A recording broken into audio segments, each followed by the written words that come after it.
Ticket आहे ना, तो बिंदास्त ट्रेन मध्ये बसतोय, चढतोय आणि जागा मिळाली की बिंदास्त बसतोय, काय झोपून घेतोय तो. तिकीट चेकर येऊ द्या, नाहीतर त्यांच्यापेक्षा वरचे कोणी ऑफिसर असतील ते येऊ द्या, काही फरक पडत नाही, तिकीट काढून बसतोय. ज्याच्याकडे गाडीचे सर्व प्रकारचे पेपर आहेत आणि लायसन आहे ना, ड्रायव्हिंग लायसन, तो भर चौकातून सरळ रस्त्यातून गाडी घेऊन जातो.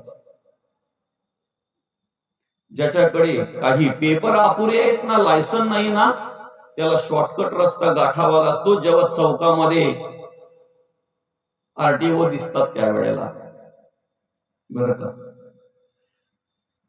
ज्याने तिकीट काढलं नाही ना, त्याच्यासाठी टीसी हा कोण आहे? आयुष्य खातो काळ काळ, ज्याची लाईट आकड्यावर आहे ना, त्याच्यासाठी वायरमॅन कोण आहे? बरं का, ज्याच्याकडे गाडीचे सगळेच पेपर नाहीत ना, त्यांच्यासाठी आरटीओ कोण आहे? चुकला की फटका देणारा त्याला काय म्हणतो आपण? काळ ना. चुकला ना एकदा की शासन करणारा त्याला आपण काय म्हणतो? काळ ना. ज्याची कर्म स्वच्छ आहेत ना, ज्याची कर्म स्वच्छ आहेत ना, तो कोणालाही घाबरत नाही.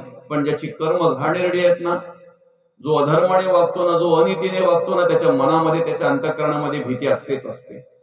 भीतीच असते त्याच्या अंतःकरणामध्ये. बरं का, मृत्यूला कोण घाबरतोय बरं? जो अधर्माने वागतोय, जो अनितीने वागतोय, ज्याचं जगणं वागणं म्हणजे स्वैरवैर आहे, तो मृत्यूला घाबरतोय. ज्याचं जगणं वागणं उत्तम आहे, धर्मकार्य करतोय, नीतीने वागतोय, नीतीने जगतोय, ते मृत्यूला घाबरत नाही कोणत्याही वेळेला, कधीही. आणि आयुष्यातला, आमच्या आयुष्यातला सगळ्यात श्रेष्ठ दिवस जर कुठला असेल ना, सगळ्यात महत्वाचा दिवस जर कुठला असेल ना, बरं का, तर तो म्हणजेच मृत्यू. मृत्यूचा दिवस म्हणजे, मला सांगा, आम्ही जीवनाची वाटचाल करत असताना एवढी धावपळ करतो. कशासाठी धावपळ करतो? एक ना एक दिवस आम्हाला शांत निवांत असं बसायला मिळेल समाधानामध्ये. मरेपर्यंत माणसाची आशा अपेक्षा पूर्ण होते का? कधीतरी शांत बसतोय का असा? निवांत बसतोय का असा? कधी निवांत होतोय बरं तो? निवांत कधी होतोय बरं तो? कोणीही येऊ द्या, कोणीही जाऊ द्या, कितीही रडू द्या, काहीही करू द्या, त्याला काही फरक पडत नाही. फरक पडतो आयुष्याचं केलेलं नियोजन पूर्णत्वास जाण्याचा दिवस म्हणजे मृत्यूचा दिवस आहे. या संसार रूपी चिखलातून मुक्त होण्याचा दिवस जर कुठला असेल तर तो म्हणजेच मृत्यूचा दिवस आहे. आयुष्यभराची धावपळ करता करता करता करता आम्हाला स्थिर होण्याचा दिवस जर कुठला असेल तर तो म्हणजेच मृत्यूचा दिवस आहे. मृत्यूचा दिवस आहे. फक्त आम्हाला मृत्यूचा शेवटचा सोहळा करता आला पाहिजे. सोहळा करता आला पाहिजे. बरं का, शेवटच्या दिवशी आम्हाला मृत्यूचाही सोहळा करता येतो. मृत्यूचाही सोहळा करता येतो. जन्माचा सोहळा कसा झाला हे आम्हाला माहिती नाही. जन्माचा सोहळा कसा झाला हे आम्हाला माहिती नाही, कारण जन्म आमचा झाला ना त्यावेळेला आम्हीच काय होतं का आपलं? मृत्यूचा सोहळा कसा व्हावा, कसा करावा हे आमच्या हातात आहे. मृत्यूचा सोहळा आमच्या हातात आहे. बरं का, आणि मृत्यूचा सोहळा म्हणजे काय? भरपूर माणसं आली मैतावर, भरपूर रडून गेली म्हणजे सोहळा झाला असं नाही. बरं का, त्याला सलोकता म्हणतात, लौकिकता म्हणतात त्याला. मृत्यूचा सोहळा होणे म्हणजे काय? तर शेवटच्या वेळेला मला भगवंताचं नामस्मरण करता करता या जगाचा निरोप घेता आला पाहिजे.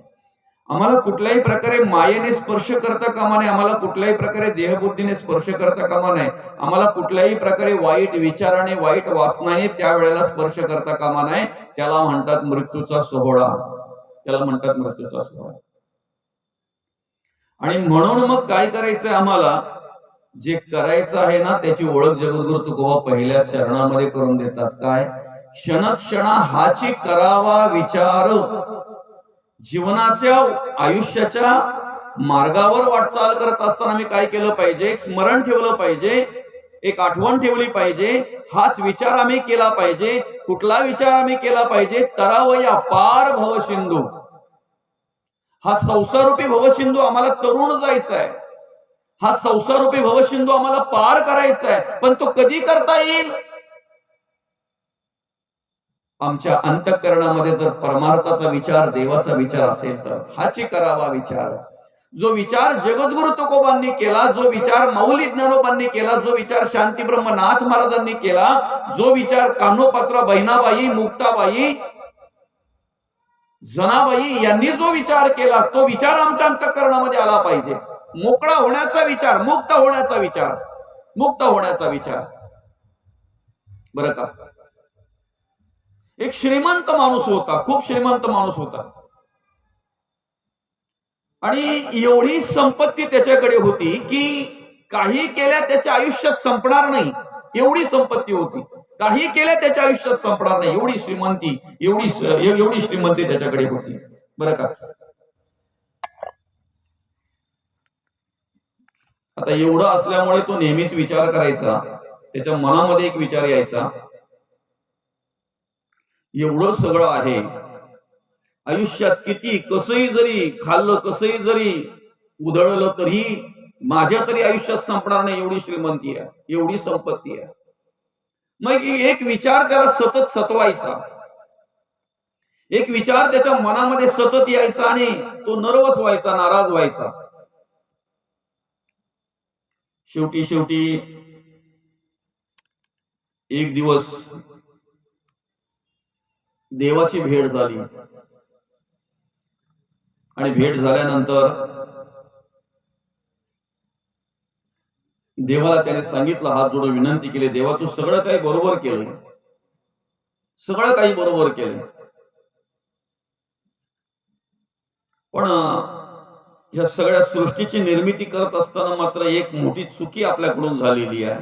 देव विचार करायला लागला, माझ्याकडून आणि चुकी, आणि सांगतोय कोण? माणूस. ठीक आहे, हरकत नाही, काय चुकी झाली बाबा? जन्माला घातलंय ना तू देवा, अनेक प्राण्या पक्ष्यांना, अनेक माणसांना जन्माला घातलंय की नाही? जन्म ठीक आहे, मृत्यू नको होता. जन्म ठीक आहे, जन्माला घातलंय ठीक आहे, मृत्यू नको होता. आता एक फक्त निवांत बसून कल्पना करा, जर मृत्यू नसता तर. फक्त कल्पना करा, जर मृत्यू नसता तर तुम्ही माणसांचाच विचार करता का? वाघांचा विचार कोण करेल? बिबट्यांचा विचार कोण करेल? हिंस्र प्राण्यांचा विचार कोण करेल? जर मृत्यू नसता तर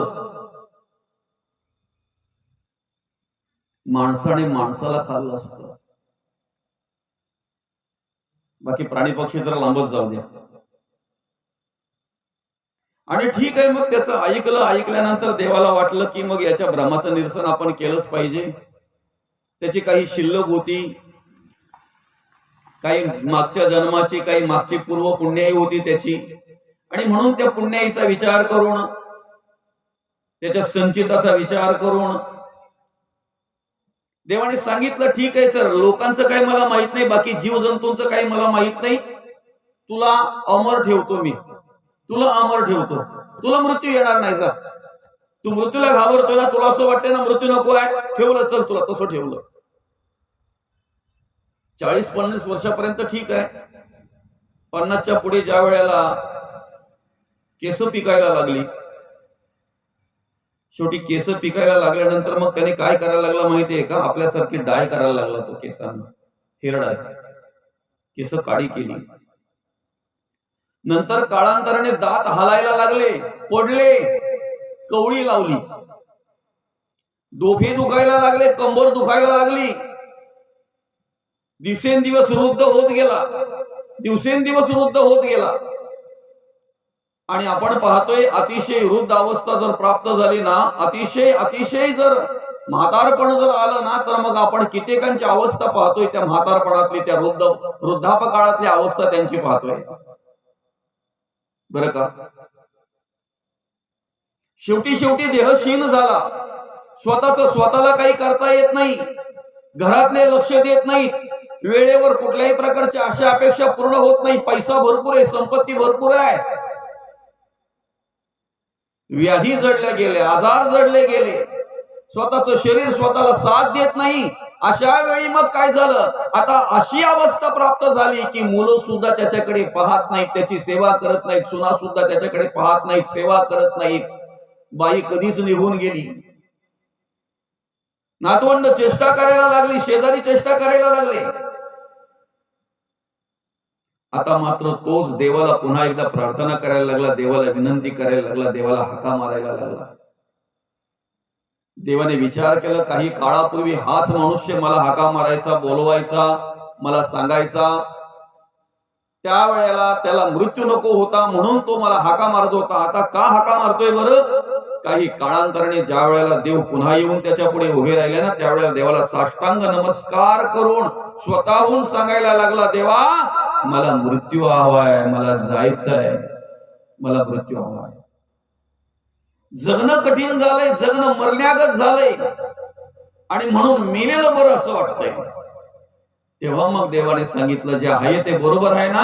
हो म्हणे, बरोबर आहे, माझं काही ऐकू नका देवा, जन्म आहे, मृत्यू झालाच पाहिजे, मृत्यू ठेवलाच पाहिजे, मृत्यू विशेष म्हणजे पाहिजेच पाहिजे, कारण मी अनुभवलं ना, मी प्रत्यक्ष जे पाहिलं ना, त्यामुळे मला स्वतःला वाटायला लागलं की गेलंच पाहिजे, शेवट झालाच पाहिजे, मृत्यू पाहिजे. दोन बाजू आहेत एका नाण्याच्या, जन्म आणि मृत्यू. जन्म आणि मृत्यू दोन बाजू आहेत. जसं दोन्ही बाजू व्यवस्थित असतील तर नाणं चालतंय, तसं जन्म झालेला आहे, मृत्यू ठरलेला आहे, जावंच लागणार आहे. फक्त देव असताना, अंतरात्मा असताना आम्ही काय विचार केला पाहिजे? जगद्गुरु तुकोबा म्हणतात, क्षण क्षणा हाची करावा विचार. हाच विचार आम्ही केला पाहिजे. तरावया पार भवसिंधू, या भवसिंधू, या भवसागरामध्ये आम्हाला करण्यासाठी काय करावं लागणार आहे? काय करावं लागणार आहे? कारण का तर नाशिवंत देह जाणार सकळ, आयुष्य खातो काळ सावधान. देह जाईल जाईल यसी काळ बा खाईल, देह जाईल जाईल यसी काळ बा खाईल. मदालसा माता आपल्या मुलांना उपदेश करत असताना म्हणतात, हा देह नाशिवंत मलमूत्राचा बाधा, वरी चर्म घातल रे कृमी कीटकांचा साधा, रवरव दुर्गंधी रे अमंगळ तिचा बाधा, स्मरे त्या हरिहरा शरण जाई गोविंदा. या देहाचा भरवसा पुत्र न धरावायसा, माझे माझे म्हणून या बहु दुःखाचा वळसा. बहुत ठकिले मृग जळाच्या आशा, तृष्णा सांडून या योगी गेले वनवासा. हा देह नाशिवंत मलमूत्राचा बाधा. देह नाशिवंत आहे, देह जाणार आहे, म्हणून तर जगद्गुरु तुकोबा म्हणतात, नाशिवंत देह जाणार सकळ, आयुष्य खातो काळ सावधान. जर आम्ही सावध नसतो ना तर आमचं काळ आयुष्य खातो, आयुष्य काळ खातो. ज्या कार्यासाठी, ज्या कामानिमित्त या हा नरदेह भगवंताने आम्हाला दिलेला आहे, जे काम करण्यासाठी, जे साध्य करण्यासाठी आम्हाला या ठिकाणी भगवंताने पाठवलेला आहे, नरदेह दिलेला आहे, ऐका ना, ते कार्य जर आमच्याकडून होत नसेल, आम्ही जर विषयाधीन झालेलो असू, आम्ही जर वासनेअधीन झालेलो असू, आम्ही जर नको त्या विचाराधीन झालो असू, नको त्या विचाराधीन जर झालो असू, तर मग शेवटी आमचा आयुष्य काळ खातो, आयुष्य काळ खातो. आम्ही जर व्यसनाधीन होऊन जर जगत असू, आम्ही जर व्यसनाधीन होऊन जर राहत असू, तर आमचं आयुष्य कोण खातोय? आम्ही नको त्या वासनेअधीन होऊन जर नको त्या प्रकारची कर्म करत असू, तर आमचं आयुष्य कोण खातो? काळ आयुष्य खातो. काळ, काळाने आयुष्य खाऊ नये. ते आयुष्य जर आमचं सार्थकी लागलं पाहिजे, ते आयुष्य जर आमचं सफल झालं पाहिजे, असं जर वाटत असेल तर सावधान. बरं का? माणसाला एकदाच आयुष्यामध्ये सावधान ऐकायला मिळते. काय? होतो का सावध? सावध होतो? बऱ्याच गोष्टी असतात हा तिथे. बरंच काही शिकण्यासारखं असतंय, बरंच काही शिकण्यासारखं असतंय. बरं का? अगदी त्या पाहण्याच्या कार्यक्रमापासून तर मधल्या बऱ्याच काही असतात, स्नेहभोजनापासून तर साखरपुड्यापासून तर लग्नापासून तर पार त्या पाठवणीपर्यंत, नाही का? शेवटी शेवटी पाठवणीच्या वेळेला सासरा म्हणतोच, जावयाला सांभाळा बरं का. कोणाला? तुम्ही सांभाळून राहा का माझ्या मुलीला सांभाळा? त्याच्यामध्ये बरेच काही गुपित शब्द असतात, नाही का? हातचं राखलेलं असते. बरं का? सावध पाहिजे, सावधान पाहिजे. कर्म करत असताना सावधान पाहिजे. जो सावध झाला ना त्याच्या जीवनाचं सार्थक झालं. जो सावध झाला त्याच्या आयुष्याचं सार्थक झालं. आणि म्हणून भगवंत आम्हाला मार्गदर्शन करतात, संत आम्हाला मार्गदर्शन करतात, संत आम्हाला मार्गदर्शन करतात. का काळजी वाटते माहितीये का देवाला? संतांना का काळजी वाटते माहितीये का? पुन्हा नरदेह नाही ना. नाशिवंत देह जाणार सकळ आयुष्य खातो काळ सावधान. पुन्हा नरदेह नाही, पुन्हा मनुष्य देह नाही. नरदेह ठेवताच ठेविले आहे नीचीवणी. बरं का? एखादी माय मौली बिचारी असते ना, प्रत्येक आईला असं वाटतंय माझी मुलगी ज्या ठिकाणी मी देते ना त्या ठिकाणी माझ्या मुलीने सुखात राहिलं पाहिजे, आनंदात राहिलं पाहिजे, समाधानात राहिलं पाहिजे. प्रत्येक बाप ज्या वेळेला त्या मुलीला लग्न करत असतो ना मुलीचं, ती मुलगी लग्न करून ज्या वेळेला परक्याच्या घरी जाते ना, दुसऱ्याच्या घरी जाते ना, त्यावेळेला तो बाप एकच फक्त विचार करत असतो की माझी मुलगी समाधानात राहिली पाहिजे, सुखात राहिली पाहिजे, आनंदात राहिली पाहिजे, आनंदात राहिली पाहिजे. बरं का? आनंदात राहिली पाहिजे. आईला, आई वडिलांना प्रत्येकाला वाटते आमचं जसं असेल तसं असेल, आम्हाला काही मिळो वा न मिळो, पण माझ्या मुलीने आनंदात राहिलं पाहिजे, माझ्या मुलीला सर्व काही वेळेवर मिळालं पाहिजे. जन्म देणाऱ्या आई वडिलांना जर मुलीची एवढी काळजी असेल तर जन्माला घालणाऱ्या देवाला आपली काळजी नसेल का? जन्माला घालणाऱ्या देवाला आपल्याबद्दल काही वाटत नसेल का? आम्ही काही जरी केलं ना तरी देव आम्हाला सांभाळतो. देवाची पूजा करणाऱ्यांना, देवाचं नामस्मरण करणाऱ्यांना, देवाचं स्तवन भजन करणाऱ्यांना देव सांभाळतोय, पण देव नाही आहे म्हणणाऱ्यांना सुद्धा देव सांभाळतोय. बरं का? काही वेळेला मी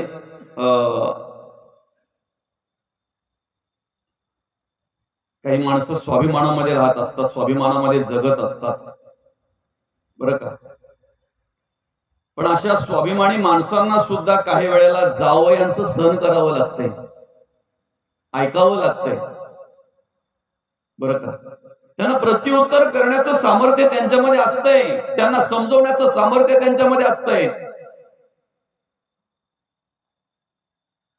पण काही वेळेला ते नाईलाजाने सहन करतात. का माहितीये का? तर त्यांना माहितीये त्यांच्या तोंडातून पटकन शब्द पण निघून येतो. त्यांना आपण सांगू शकलो असतो, त्यांना आपण शिकवू शकलो असतो, त्यांना आपण मार्गदर्शन करू शकलो असतो. आमचे पाय काय म्हणतात ना, आमचे केस का, आमचे केस त्यांच्या पायाखाली आहेत, असंच ना काहीतरी माय माऊलींना माहिती असेल. असंच काहीतरी म्हणतात ना, आमचे केस त्यांच्या पायाखाली आहे. म्हणून आज जर परिस्थिती पाहायला गेलं ना, लग्नामध्ये बाकीच्या माणसांना कमी सांभाळावं लागतंय. पाहुण्यांचा मानपान असेल, पाहुण्यांचं पाहुणचार असेल, कमी सांभाळावं लागतंय. पण असं काही ठिकाणी म्हणतात, ज्यांनी जावई सांभाळले ना की कार्यक्रम पार पडला म्हणायला हरकत नाही. जावई सांभाळले की कार्यक्रम पार पडला म्हणायला हरकत नाही. कारण मानापानाला जे भुकेलेले असतात ना, त्यांच्या अंगात कधी येईल, कधी अंगात येईल तेही सांगू शकत नाही. कधी येईल ना अंगात ते सांगू शकत नाही. आमचंही तसंच आहे जीवनाचं. आमचं जीवनाची वाटचाल जी आहे ना, आमचं जगणं वागणं जे आहे ना, ते तसंच आहे. अनेक गोष्टी देव पोटात घालून घेतात, अनेक गोष्टी देव सांभाळतात आमच्या, अनेक गोष्टी देव आमच्याकडे ते पाहून खऱ्या अर्थानं त्या वेळेला बरं का तर देवाने जसं एखादा सासरा बोलतो की नाही, माझे पाय आपले माझे केस त्यांच्या पायाखाली आहेत, तसं देवही म्हणतो माझे केस त्याच्या पायाखाली आहेत ना. काहीतरी देणं घेणं आहे ना. अहो, उद्धार करण्यासाठी हा नरदेह तुम्हा आम्हाला दिलेला आहे भगवंताने, पांडुरंग परमात्म्याने. तुमचा आमचा उद्धार करण्यासाठी 83,99,999 योनीतून मुक्त होण्यासाठी हा नरदेह भगवंताने आपल्याला दिलेला आहे. अशा अपेक्षा आहे ना, चांगलं वागावं, चांगलं जगावं, चांगलं राहावं. अंतरात्मा म्हणून निर्गुण स्थितीमध्ये देव आपली सेवा करतोय. आमच्या डोळ्यातून पाहण्यासाठी सामर्थ्य तो देव देतोय, कानातून ऐकण्यासाठी सामर्थ्य तो देव देतोय, मुखातून बोलण्यासाठी सामर्थ्य तो देव देतोय. वृक्षाचे ही पान हाले त्याची सत्ता, राहिली अहंता मग कोठे. आज परिस्थिती अशी आहे की समाजामध्ये देव नाहीच आहे म्हणणारी सुद्धा माणसं आहेत, देवाच्या चुक्या काढणारी माणसं आहेत, वेळेवर देवाला अद्वा तद्वा म्हणणारी माणसं आहेत. काही माणसं तर अशा प्रकारे वागतात, जगतात ना, डासांसाठी अगरबत्ती लावतात पण देवाला अगरबत्ती लावत नाहीत. फरक कळतो का तुम्हाला? डासांना अगरबत्ती लावतात पण देवाला अगरबत्ती लावत नाहीत. पण तरी सुद्धा देव त्यांना सांभाळतो ना. कारण का? मुलगी दिले ना. अहो, अंतरात्मा म्हणून तोच आपल्या अंतःकरणामध्ये आहे ना, मनामध्ये आहे ना, आपल्याला सांभाळतोय ना. इतर प्राण्या पक्ष्यांचा जर विचार केला तर इतर पक्ष्यांपेक्षा नरदेहावर विशेष प्रेम देवाचं आहे. नाशिवंत आहे, देह जाणार आहे, पण तरी सुद्धा ह्या नाशिवंत देहावर प्रेम आहे देवाचं. देव सांभाळतोय, देव सामर्थ्य देतोय, बळ देतोय. त्याच्याही पलीकडे सांगू का, मुलगा कितीही जरी वाया गेलेला असला ना, तरी ती आई त्याला मांडीवर घेऊन आमजारते, गोंजारते, प्रेमाने डोक्यावरून माथ्यावरून हात फिरवते.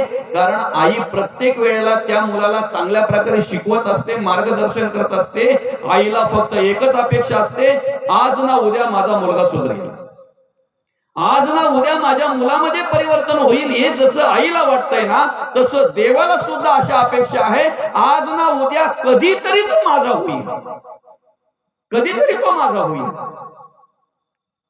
ह्या अशा अपेक्षेने देव आमची सेवा करत असतात, आम्हाला सामर्थ्य देत असतात. आज ना उद्या ते आमचे होतील, आज ना उद्या तो कधीतरी देवाचं नामस्मरण करेल, कधीतरी त्याला जर जाणीव झाली, मार्गदर्शन मिळालं, कधीतरी त्याला अंतःकरणपूर्वक जर बोध झाला, आत्मबोध जर झाला, तर देवाचं भजन पूजन करेल. हीच अशा अपेक्षा देवाला असते ना. म्हणून शेवटच्या श्वासापर्यंत देव आम्हाला सांभाळत असतो, शेवटच्या श्वासापर्यंत. मला सांगा, महिलांचा सगळ्यात जास्त जीव कोणात असतो? बायांचा. सगळ्यात जास्त जीव कोणात असतो? हा,